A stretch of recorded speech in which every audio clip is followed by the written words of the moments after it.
Olá pessoal, dando sequência aqui à nossa análise de questões de mecânica quântica, nós vamos ver agora uma situação que é chamada de degrau de potencial, ou também potencial degrau. E a situação é a seguinte: a gente tem duas regiões distintas no espaço. A primeira é a região x menor que zero, onde a energia potencial, U de x, é igual a zero. E a região x maior que zero, onde a energia potencial é uma constante. Então, U de x a gente chama de U índice zero. Ok? Isso aqui poderia representar uma junção de dois materiais diferentes, né? Por exemplo, seria um elétron, poderíamos estar pensando no movimento de um elétron que encontra a separação entre dois materiais distintos. Então vai encontrar duas regiões onde o potencial é constante, só que essa constante para um material é diferente da constante para outro material. Ok? Então nós vamos resolver a equação de Schrödinger para essa situação aí. Outra observação importante é que isso não é um problema de confinamento, como aconteceu com a partícula na caixa. Não é um sistema ligado, né? Então aqui nós vamos ter uma espécie de espalhamento, né? As partículas vão incidir sobre essa região, sobre essa descontinuidade aqui na energia potencial, e nós vamos ver que elas poderão passar, poderão refletir, né? Essas coisas que podem acontecer nós vamos analisar com calma, tá? Então vamos ver a equação de Schrödinger, né? Então vamos começar aqui com a solução para x menor que zero. Primeiro, claro, nós temos que fazer uma hipótese, né? A equação de Schrödinger, independente do tempo, ela envolve energia. Então a gente tem que fazer uma primeira hipótese sobre qual é o valor da energia comparado com essa energia potencial aqui, o índice zero. Tá? Então vamos fazer a primeira hipótese, que a energia é maior do que a energia energia do degrau. Tá? Seria uma situação desse tipo aqui, a energia, né, ela é constante, então a gente está colocando ela acima da altura do degrau, tá? Energia total maior do que o índice zero. E aí vamos começar aqui em x menor que zero, né, onde a energia potencial é zero. Então a equação que a gente tem que resolver é menos h cortado ao quadrado sobre 2m, derivada segunda de psi em relação a x. A equação de Schrödinger diz mais a energia vezes psi, mais a energia potencial vezes psi, energia potencial é zero, igual a energia total vezes a psi, né? Estamos usando aqui a equação de Schrödinger independente do tempo, tá? Isolando aqui a derivada segunda de psi em relação a x vai ficar menos 2me sobre h cortado ao quadrado psi. Tá? Observa aqui, a energia, né, ela é maior que o zero, ela é positiva, então essa constante que está multiplicando a função, ela é uma constante negativa, isso aqui é menor que zero. Ok? Então nós temos uma situação onde a derivada segunda da função é uma constante negativa vezes a função. Soluções para isso são soluções do tipo funções harmônicas, seno e cosseno, mas aqui, como se trata de uma situação de espalhamento, de movimento de partículas, então a gente vai usar as exponenciais complexas como solução, que fica mais conveniente para a gente fazer uma análise do que está acontecendo. Então, solução geral aqui, psi de x, vamos escrever como um A é na I K1x mais B é na menos I K1x. onde K1 é raiz quadrada de 2ME sobre H cortado ao quadrado, ok? Se a gente derivar duas vezes aqui, vai descer um I quadrado, vai dar um negativo, K quadrado é 2ME sobre H cortado, então vai construir esse termo aqui, né? Menos 2ME sobre H cortado ao quadrado multiplicado pela π. Então aí está a solução geral para a parte x menor do que zero. Em x maior do que zero, nós vamos ter, vou escrever aqui com calma, menos h cortado ao quadrado sobre 2m, derivada segunda de π em relação a x, mais a energia potencial, que agora é a constante U0, multiplicada por π, igual a energia total vezes π. Isolando aqui a derivada segunda, então derivada segunda de π em relação a x, vai ficar menos 2m. Esse U0 passa para lá, fica menos U0 sobre h cortado ao quadrado, π. Ok? Novamente, essa constante que multiplica a função é negativa, né? É uma constante negativa. Então, as soluções nós podemos escrever também como exponenciais complexas, como fizemos logo ali acima. Então, vamos chamar a nossa π de x aqui de C na I K2x mais D na menos I K2x. Onde agora K2 é raiz quadrada dessa parte aqui, né? 2m é menos U0 sobre h cortado ao quadrado. Ok? Agora nós temos que fazer uma consideração sobre o que cada termo dessas soluções representa, né?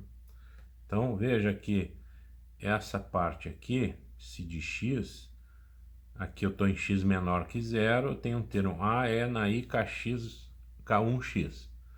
Vamos lembrar que a função de onda completa, ela é a função de onda da posição vezes um E na menos I ômega t. Né? Esse ômega é a energia por H, sobre H cortado, né? E perceba, quando a gente coloca aqui esse termo com A, por exemplo, vai ficar A é na I K1x vezes E na menos I ômega t.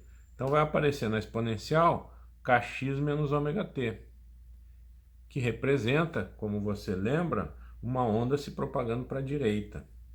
Então, esta parcela da solução, com E na I K1x, representa em x menor que zero, uma partícula andando para a direita. Então, a parcela em A seria uma coisa desse tipo. Uma partícula andando para a direita na região x menor que zero. Já esse termo aqui em B, como a exponencial está com o sinal negativo aqui, menos I K1x com menos I ômega t, vai ficar, se a gente botar um menos em evidência, K1x mais ômega t. K1x mais ômega t vai representar uma onda andando para a esquerda aqui na região x maior do que zero. Ok? Aí, analogamente, para a parte x maior que zero, observa, o E na I K2x com E na menos I ômega t vai representar uma onda andando para a direita. Então, esse termo com o C representa a onda andando para a direita em x maior que zero, e a parcela com D é uma onda andando para a esquerda em x maior do que zero. Então aqui a equação de Schrödinger, ela dá a solução mais geral possível, né? A situação mais geral possível. Então você vê que tem partícula andando para a direita e para a esquerda, tanto em x menor que zero como em x maior do que zero. Mas a gente vai querer descrever um problema de espalhamento. Qual seria a ideia? Eu jogaria, por exemplo, partículas vindo da esquerda para a direita, que iriam encontrar essa descontinuidade aqui, essa barreira, esse degrau, e aí as partículas poderão ou continuar ou retornar, né, a partir dessa descontinuidade. Então, nesse caso, o que aconteceria? Eu teria o A representando o fluxo de partículas incidentes. O B representaria as partículas que foram refletidas e o C representaria as partículas transmitidas. De modo que eu não teria um papel para essa solução D, né, caso a gente considerasse um fluxo inicial de partículas incidindo pela esquerda. Tá? Então, se a gente coloca isso como uma hipótese,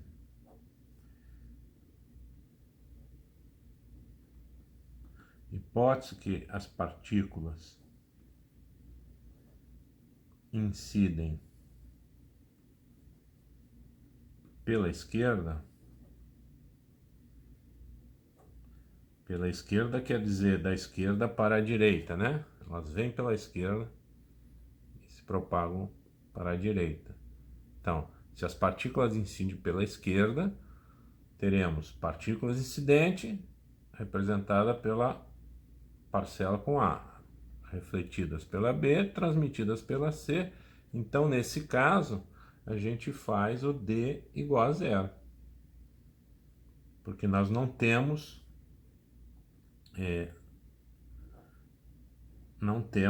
partículas incidindo para a esquerda na região x maior do que zero. Então, nós fazemos D igual a zero, porque não há partículas se propagando, vou fazer bem devagarinho, tá? Se propagando para a esquerda em x maior do que zero. Ok?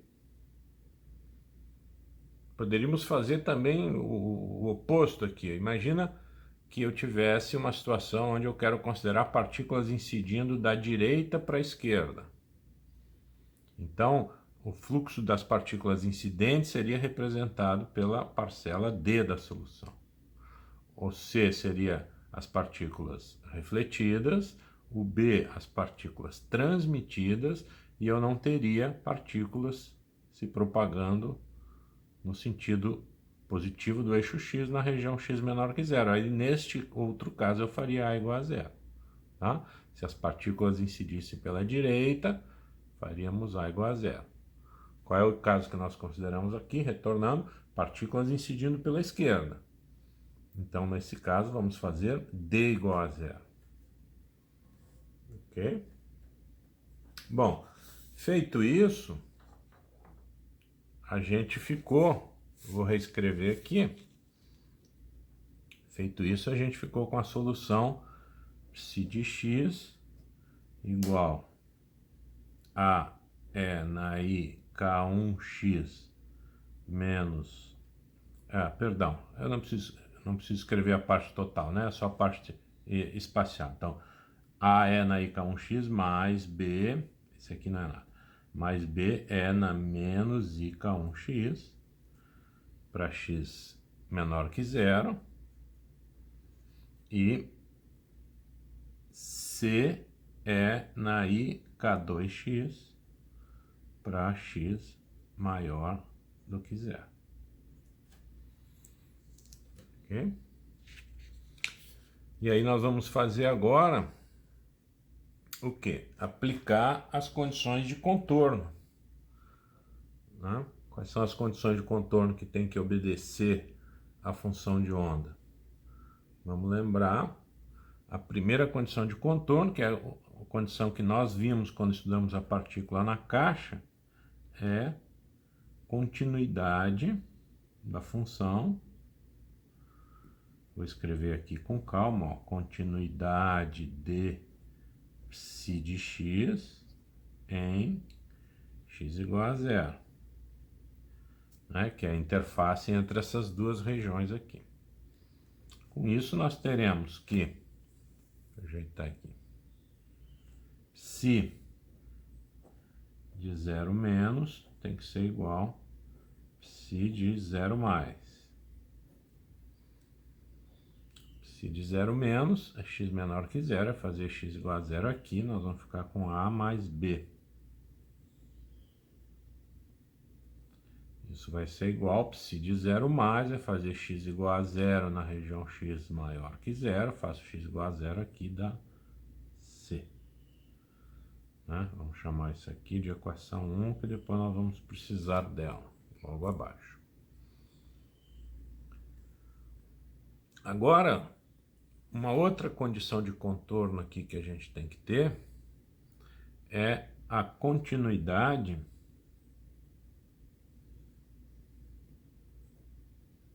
de psi' de x, a continuidade da derivada. Então, nós estamos exigindo agora não só que a função seja contínua, mas que a sua primeira derivada também seja contínua. Tá? E nós vamos impor isso em x igual a 0. Ela tem que ser contínua em todo o espaço, mas, claro, essas funções já são contínuas, a gente tem que testar a continuidade na interface entre elas, né? Mas por que psi' de x tem que ser contínua? A gente ainda não tinha falado sobre isso. Quando a gente estudou partícula na caixa, nós consideramos apenas continuidade da função de onda. O que significa impor uma continuidade da primeira derivada? Vamos lembrar que a primeira derivada ela está associada à derivada de psi em relação a x, né? A quantidade de movimento aqui, né?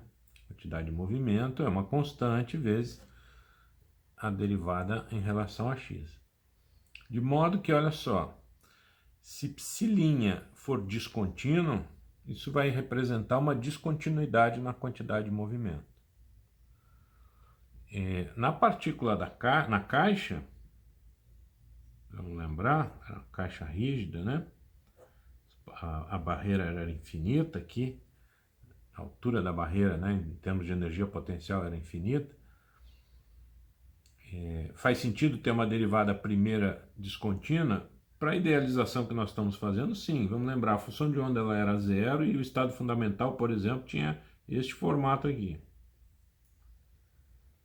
Então, aqui em x igual a 0 e em x igual a L, nós tínhamos descontinuidade da derivada. O que seria uma descontinuidade da quantidade de movimento? Seria o resultado de uma força impulsiva. Né? Você deve ter visto lá, desde a física 1, uma força impulsiva. E isso é exatamente o que acontece quando a partícula colide com uma parede rígida. Né? A quantidade de movimento ela muda descontinuamente, muda instantaneamente. Então aqui faz sentido, né, que eu estou considerando a possibilidade de ter uma força impulsiva, faz sentido ter a derivada descontínua. Tá? Já quando a altura da barreira aqui ela é finita, então aí nós já vamos ter um caso em que a força não é impulsiva e não vamos ter uma descontinuidade na quantidade de movimento. Então, neste caso, então, que nós estamos agora impondo a condição de continuidade de psi' de x, além da continuidade já conhecida da própria função de onda. Tá bem? Então, impondo a continuidade de psi' em x igual a 0, nós teremos psi' de 0 menos igual psi' de 0 mais. Então, vamos derivar a função aqui em relação a x.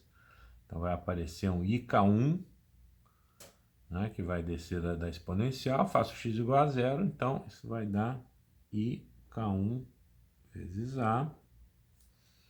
Na segunda parcela vai descer o menos IK1, então vai ficar menos IK1B.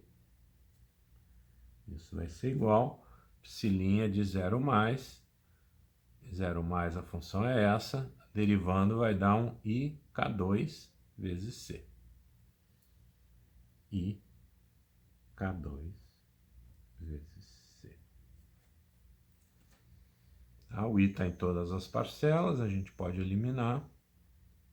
Então, nós vamos ficar aqui com A menos B igual,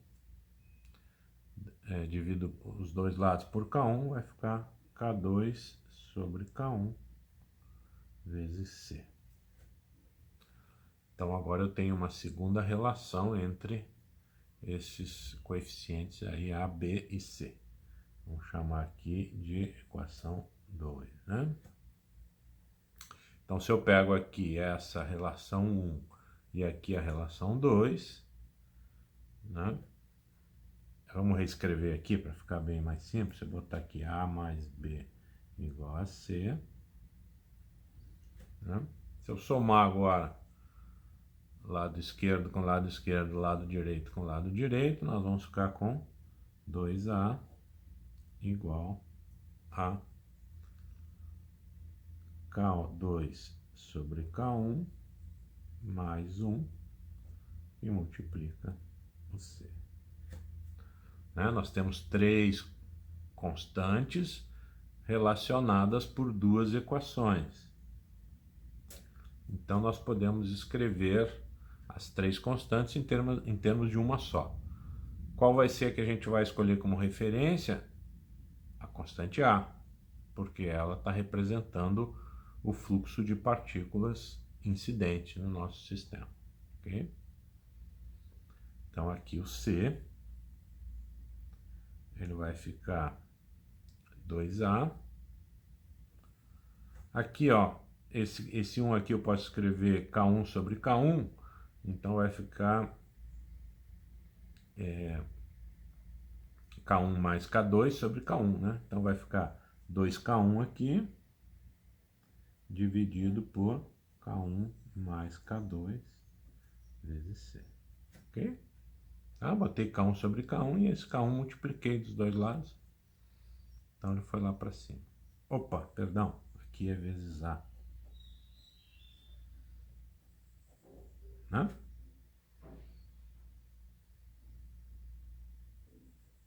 Então eu tenho agora o coeficiente C, que está representando lá as partículas transmitidas, né, em termos do coeficiente das partículas incidentes. Okay?